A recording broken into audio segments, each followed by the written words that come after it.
I'm Mrs. Brown, and I'll be reading Chapter 2. I managed to make it through the rest of the school day with Rick only throwing evil stares at me, but I bet he'd rather be throwing desks and chairs. I keep my mouth shut and take it, counting down the seconds till school's over. When I finally get home, I swim straight up to my room and throw myself on my seabed. I'm mad. Really mad. As usual, Humphrey, my hummingfish alarm clock, and Larry, my lanternfish lamp, are no help at all. "Aw, look at his little face," says Humphrey. "Sadder than a swordfish gone blunt," says Larry. "More miserable than a crab who can't walk sideways," says Humphrey. I ignore them and take out my journal and begin to write. A list of all the reasons I hate Rick Reef. 1. He's a flippering show-off. 2. He's always trying to do things better than me. 3. He makes me look fin-diculous in front of girls. 4. He keeps flubbering my flippering hammer. 5. I wish I'd never met him. 6. I wish he'd move away from Shark Point tonight. 7. He totally ruined my circus act. But writing this list just makes me more miserable. I seriously wish the ocean floor would open right up now and swallow me whole. Oh, Harry, Wary! Great, now Mom's calling me. I ignore her. Harry, Wary! You might want to come downstairs. No, I really might not. I might not want to sit up here and sulk. I might want to sit up here and sulk. Have you seen the time, Harry Wary? Humphrey shows me his clock face. Huh? It's time for Mike Hammerhead, Shark Detective, Mom calls. Mike Hammerhead, Shark Detective? My favorite program on television. My #1 hero after Gregor the Gnasher. I immediately forget my sulk and leap from my seabed. I rush past Humphrey and Larry, sending them spinning away in my wake, and I zoom downstairs as fast as my fins will carry me. On the mean seas, you have to be meaner than mean, Mike Hammerhead booms from the television. I crunch down on a fin full of wet, roasted sea nuts in the meanest way possible. Dad snorts. Mike Hammerhead pulls up the collar on his coat. If you stop swimming, the bad guys will only swim faster. I chew faster. Dad sighs as he flicks through the pages on his octopi pad, looking for pictures of himself. He's mayor of Shark Point and loves being in the news. Sadly, he doesn't love Mike Hammerhead, Shark Detective. I think it's the best, most exciting, and greatest show ever. And Mike Hammerhead's a Hammerhead double win. But Dad just thinks it's awful. I knew the statue of the Maltese parrotfish was a fake all along, Mike Hammerhead says as he swims into some spooky-looking docks. And I knew how to prove it. But now, someone's trying to silence me for keeps. The lobster mobsters are gonna send me to the surface in a concrete lobster pot. I wish they would, you ridiculous excuse for a hammerhead, Dad huffs. Dad, I'm trying to watch this. But Dad's not listening. I don't know why you bother with this show, Harry. He keeps flicking on his octopi pad. If Mike Hammerhead was a real detective, he wouldn't be able to detect what was stuck down the back of the fridge, let alone find the Maltese parrotfish. I almost choke on a fin full of sea nuts. Dad, I can't hear what he's saying. On the screen, 3 mega mean lobsters with steel-tipped claws are backing Mike Hammerhead into a corner. You've been sticking your hammer where it's not wanted, the head lobster drawls. Well, it's certainly not wanted around here. Dad! I chew even faster as the mega mean lobsters threaten Mike Hammerhead with their razor-sharp claws. Mike Hammerhead reaches into his pocket. No one tells me where to stick my hammer, he yells as he pulls his Seaberry smartphone from his pocket.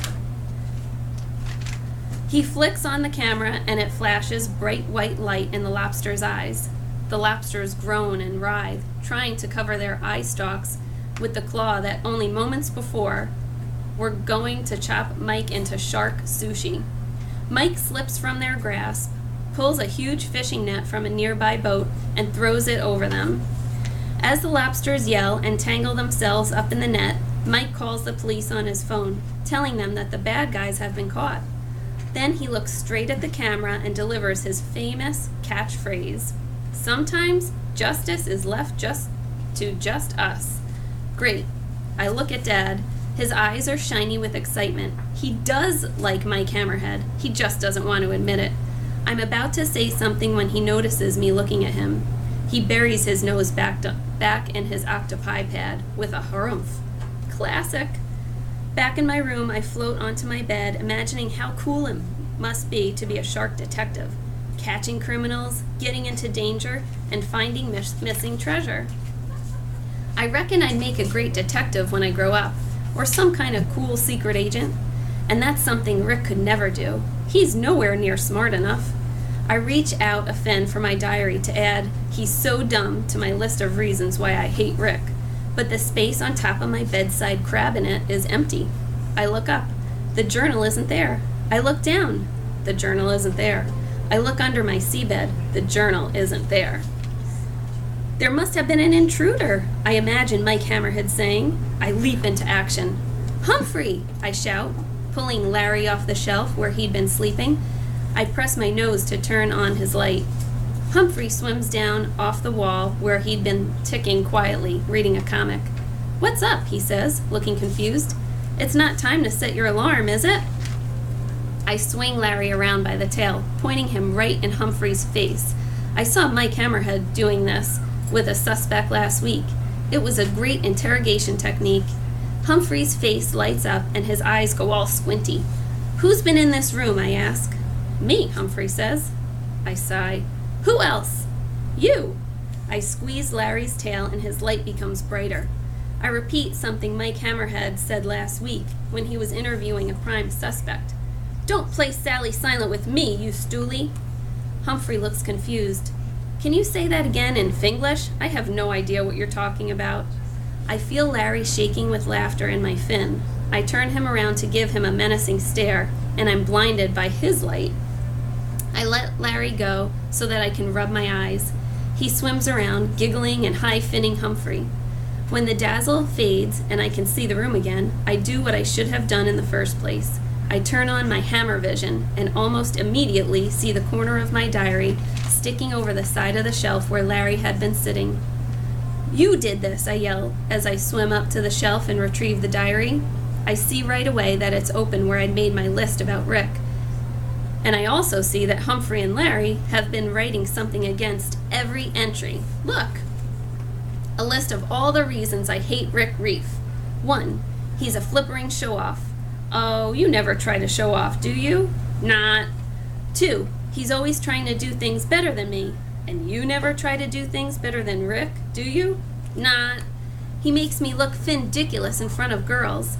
Well, to be fair, you're much better at that than Rick is. 4. He keeps flubbering my flippering hammer.